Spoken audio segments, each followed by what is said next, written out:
नाज़रीन ग्रामी, बस पहाड़ी इलाके से गुजर रही थी। अचानक बिजली चमकी, बस के करीब आई और वापस चली गई। बस आगे बढ़ती रही। आध घंटे बाद बिजली दोबारा आई, बस के पिछले हिस्से की तरफ लपकी, लेकिन वापस चली गई। बस आगे बढ़ती रही। बिजली एक बार फिर आई और वो इस बार दाईं साइड पर हमला आवर हुई, लेकिन तीसरी बार भी वापस लौट गई। ड्राइवर समझदार था, उसने गाड़ी रोकी और ऊंची आवाज में बोला, भाइयों, बस में कोई गुनाहगार सवार है। ये बिजली उसे तलाश कर रही है। हमने अगर उसे न उतारा तो हम सब मारे जाएंगे। बस में सरासीमगी फैल गई और तमाम मुसाफिर एक दूसरे को शक की नजरों से देखने लगे। ड्राइवर ने मशवरा दिया, सामने पहाड़ के नीचे दरख्त है, हम तमाम एक एक करके उतरते हैं और उस दरख्त के नीचे खड़े हो जाते हैं। हम में से जो गुनाहगार होगा, बिजली उस पर गिर जाएगी और बाकी लोग बच जाएंगे। ये तजवीज काबिल अमल थी। तमाम मुसाफिरों ने इत्तेफाक किया। ड्राइवर सबसे पहले उतरा और दौड़कर दरख्त के नीचे खड़ा हो गया। बिजली आसमान पर चमकती रही, लेकिन वो ड्राइवर की तरफ नहीं आई। वो बस में वापस चला गया। दूसरा मुसाफिर उतरा और दरख्त के नीचे खड़ा हो गया। बिजली ने उसकी तरफ भी तवज्जो नहीं दी। तीसरा मुसाफिर भी साफ बच गया। यूं मुसाफिर आते रहे, दरख्त के नीचे खड़े होते रहे और वापस जाते रहे, यहां तक कि सिर्फ एक मुसाफिर बच गया। ये गंदा मजहूल सा मुसाफिर था। कंडक्टर ने उसे तरस खाकर बस में सवार कर लिया था। मुसाफिरों ने उसे बुरा भला कहना शुरू कर दिया। लोगों का कहना था कि हम तुम्हारी वजह से मौत के मुंह पर बैठे हैं, तुम फौरन बस से उतर जाओ। वो उससे उन गुनाहों की तफसील भी पूछ रहे थे जिनकी वजह से एक अजियतनाक मौत उसकी मुंतजिर थी। वो मुसाफिर उतरने के लिए तैयार नहीं था, लेकिन लोग उसे हर कीमत पर बस से उतारना चाहते थे। मुसाफिरों ने पहले उसे बुरा भला कहकर उतरने का हुक्म दिया, फिर उसे प्यार से समझाया और आखिर में घसीट कर उतारने लगे। वो कभी किसी सीट की पुष्ट पकड़ लेता था, कभी किसी राड के साथ लिपट जाता और कभी दरवाजे को जप्फा मार लेता, लेकिन लोग बाज ना आए। उन्होंने उसे जबरदस्ती घसीट कर उतार दिया। ड्राइवर ने बस चला दी। बस जो ही गुनाहगार से चंद मीटर आगे गई, धाड़ की आवाज आई, बिजली बस पर गिरी और तमाम मुसाफिर चंद लम्हों में जलकर भस्म हो गए। वो गुनहगार मुसाफिर 2 घंटों से मुसाफिरों की जान बचा रहा था। नाज़रीन ग्रामी, मुझे किसी साहब ने एक दिलचस्प वाकया सुनाया। वो तुर्की के रास्ते यूनान जाना चाहते थे। एजेंट उन्हें तुर्की ले गया। ये अजमेर शहर से दूसरे लोगों के साथ बर्फबारी का इंतजार करने लगे। सर्दियां यूरोप में दाखिले का बेहतरीन वक्त होता था। बर्फ की वजह से सिक्योरिटी एहलकार मोर्चों में दुबक जाते थे। बॉर्डर पर गश्त रुक जाता था और एजेंट लोगों को कश्तियों में सवार करते थे और उन्हें यूनान के किसी साहिल पर उतार देते थे। ये एजेंटों की आम प्रैक्टिस थी। उन साहब ने बताया कि हम तुर्की में एजेंट के डेरे पर पड़े थे। हमारे साथ गुजरांवाला का एक गंदा सा लड़का था। वो नहाता भी नहीं था और दांत भी साफ नहीं करता था। उससे खौफनाक बू आती थी। तमाम लोग उससे परहेज करते थे। हम लोग दिसंबर में कश्ती में सवार हुए। हम में से कोई शख्स उस लड़के को साथ नहीं ले जाना चाहता था। हमने उसे रोकने की कोशिश की, लेकिन वो रोना शुरू हो गया। एजेंट के पास वक्त कम था, चुनांचे उसने उसे ठुड्डा मारकर कश्ती में फेंक दिया।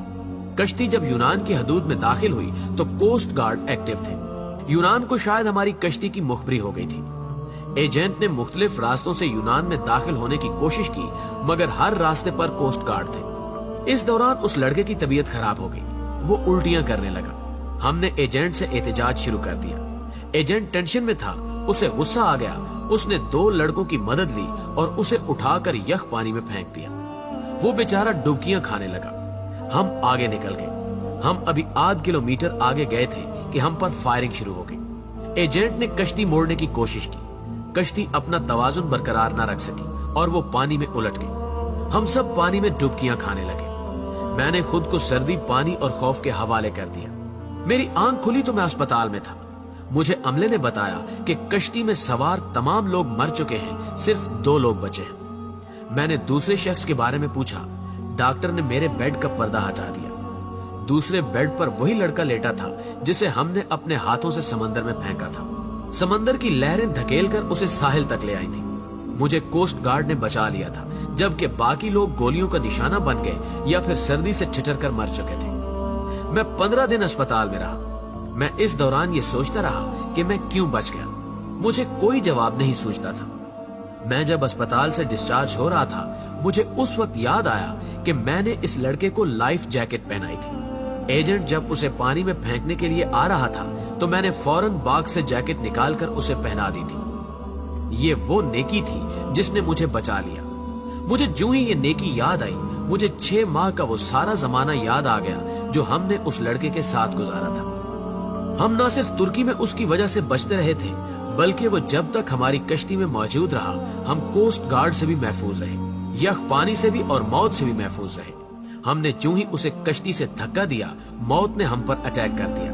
मैंने पुलिस से दरखास्त की कि मैं अपने साथी से मिलना चाहता हूँ। पुलिस एहलकारों ने बताया कि वो पुलिस वैन में तुम्हारा इंतजार कर रहा है। मैं गाड़ी में सवार हुआ और जाते ही उसे गले लगा लिया। मुझे उस वक्त उसके जिस्म से किसी किस्म की बू नहीं आ रही थी। मुझे मालूम हुआ कि मेरे साथियों को उसके जिस्म से अपनी मौत की बू आती थी। ये उन लोगों की मौत थी जो उन्हें उससे अलग करना चाहती थी, और जो ही अलग हुए सब के सब मौत की आगोश में चले गए। नाज़रीन गिरामी, मेरे एक बुजुर्ग दोस्त जवानी में अरबपति थे, लेकिन उनकी जिंदगी का आखिरी हिस्सा उसरत में गुजरा। मुझे उन्होंने एक दिन अपनी कहानी सुनाई। उन्होंने बताया कि मेरे वालिद मिल में काम करते थे, गुजारा मुश्किल से होता था। उनका एक कजन माजूर था। कजन के वालिदैन फौत हो गए, उसके आगे पीछे कोई नहीं रहा। मेरे वालिद को तरस आ गया और वो उसे अपने घर ले आए। हम 5 बहन भाई थे। घर में गुर्बत थी और ऊपर से एक माजूर बच्चा सर पर आ गया। वालदा को वो अच्छे नहीं लगते थे।